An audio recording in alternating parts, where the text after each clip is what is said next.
Okay, guys, so I wanted to do some more videos about these systems just because I know with your notes and the videos, it's not a whole lot of detail.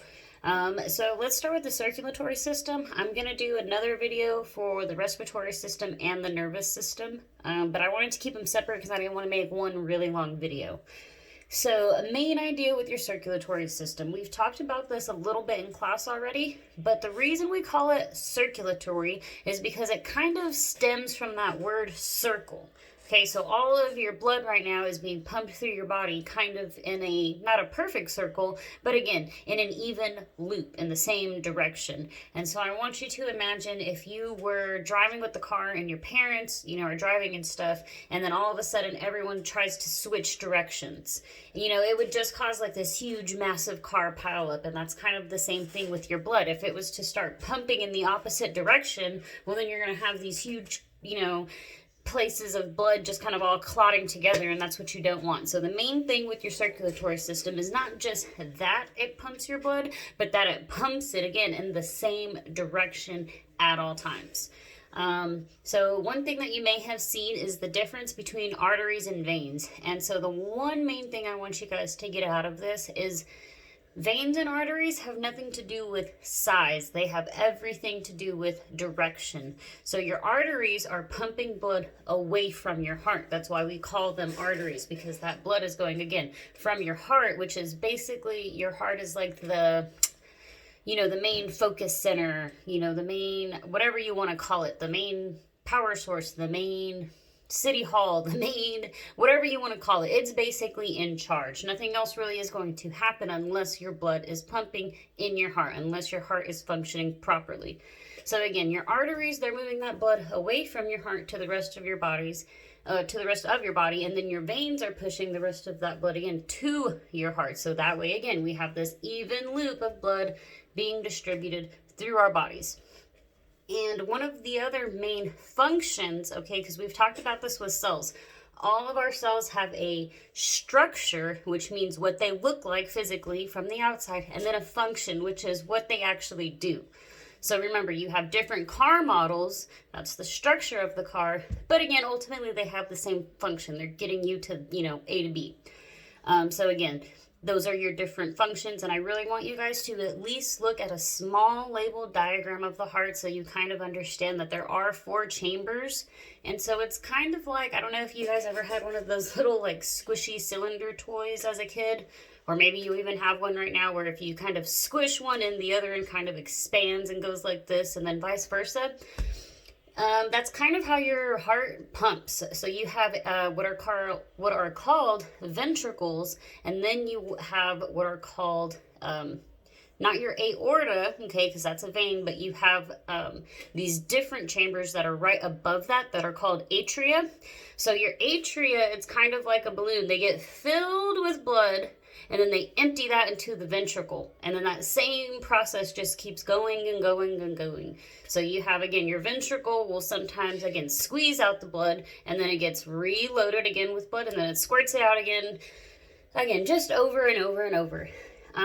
Another thing I wanted to talk to you about is the terminology that we have with the circulatory system. So we have platelets, we have blood, and then we have plasma. So whenever you get blood drawn from you, like when you go to the doctor, they're just taking everything out. The blood, the plasma, everything. But it's all kind of, I want you to think about it kind of like, I know I've given this analogy before, it's kind of like Kool-Aid, okay? So you have this whole big tire pitcher of Kool-Aid. So your plasma is kind of like the water. It's what makes it that liquid looking, you know what I mean, description. And then you have the red blood cells, which is kind of like your Kool-Aid packet, okay? You don't have a lot of them, but whenever you mix it in that water, they get dispersed everywhere, and it makes the whole thing seem red. And then you have platelets, but those platelets don't actually take up a whole lot of space. So the platelets are kind of like maybe the dust and dirt that are kind of mixed in there also. It's not a whole lot, but if it's not pure water, if it's water you're just getting from the sink, you're going to have probably some minerals and stuff that aren't supposed to be in there if it's not filtered water. So your red blood cells are just that. They are, again, individual cells that are just red, and that's actually what takes the oxygen that you breathe in from your nose, right? You breathe in, that oxygen goes down to your lungs, and then again, from your lungs, that oxygen actually gets taken out, carried by your red blood cells through the rest of your body. So your red blood cells actually transport oxygen throughout your entire body. So when people have poor like circulation issues, that's why you see, you know, maybe their lips will be blue, or sometimes, you know, I know I've seen kids do this in class where you get something super tight and you wrap it around your finger and then your finger starts to turn red. You're slowly depriving that area of your finger of oxygen. So it may be red temporarily, but if you leave it there, it'll start turning kind of blue and purple because there's no oxygen going to that portion of your finger, okay? So don't do that. It's not good, okay? But the plasma portion, that is the water. So we talk about our cells needing water and us being made of water. You know, the majority of us, again, is about 70% water. And that is not, again, separated, like, again, the bottom half of me is all water. It's all distributed throughout my entire body. All of my cells need water. So again, all of that plasma, you know, all that liquid portion, again, is still circulating through my veins. And my sister-in-law actually worked at a plasma donation center. So it's not the same thing as donating blood. Whenever you donate blood, again, they take your blood, they take plasma, they take everything. And it takes quite a while for you to just kind of recuperate. And again, you make new red blood cells every single day. But again, it takes a while to, you know, just for that balance to kind of go back to normal. But whenever you donate plasma, you actually have two needles. You have one needle that, again, is taking everything out. And then you have another needle in your arm. And it's actually giving you your red blood cells back. So you're only donating the plasma. You're actually getting your own red blood cells back.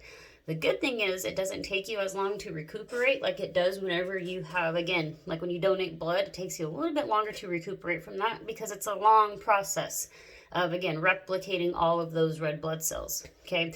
And then you have platelets. Platelets are something that are entirely and completely different. Like I said, it would be like if you got water again out of the sink and you had minerals, or again, maybe something floating in your water, kind of. You know, it's not a lot, but again, you can still see it. It's still there.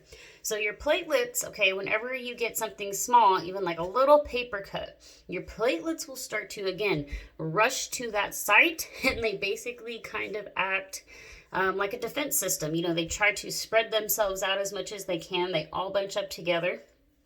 And again, that's how you eventually will have a clot. Okay, those are good clots. Not all but blood clots are bad. However, you do have other problems. And this is when you have, again, years and years and years of poor diet and like no exercise. You can actually get plaque buildup in your veins and in your heart. So instead of when you don't brush your teeth and you get plaque on your teeth, it's like that, except it's inside your veins. So whenever, again, you have high cholesterol, you're eating unhealthy, you can actually get plaque on the inside of your veins and your heart. And so imagine let's just say, I'm trying to think of a good example. Imagine like a garden hose, right? Okay, squirts out all that water. That's how it's supposed to function. But if I got a really big rock and I jammed it inside that hose, and then now I only have a couple drops of water coming out at a time, that's basically how blood clots work. And you can have plaque break off. And again, sometimes we get blood clots like that. You can get them in your leg. Sometimes you can get them, yes, in your heart, or on rare occasions when people have strokes, they can actually have that blood clot kind of up here towards their neck and head region, and then they're blocking all of that oxygen, again, the oxygen that supplies their brain. And so it's not just that you are, again, sort of pinching your garden hose and stopping blood from flowing. You're, again, depriving your body of oxygen. So strokes are something kind of entirely different from just other blood clots. So again, there's tons of stuff that we could talk about when it comes to the circulatory system. And again, there are tons of vocabulary words. There are millions of diagrams that we could go more in depth on as far as labeling. But the main thing you need to know about the circulatory system is it's your blood, it's also your veins, it's also your heart, okay? So I'm going to make a chart here pretty soon for you guys to have, and it's going to have the structure and function of all of our systems. But that, in a nutshell, is as close as I could get the circulatory system. Again, the main thing you need to understand is there is tons more detail that we could go on this. We are kind of just doing, again, a short summarized version. So I really hope you guys are watching those videos, answering the questions, hopefully taking notes on them as well. Okay, have more videos to come.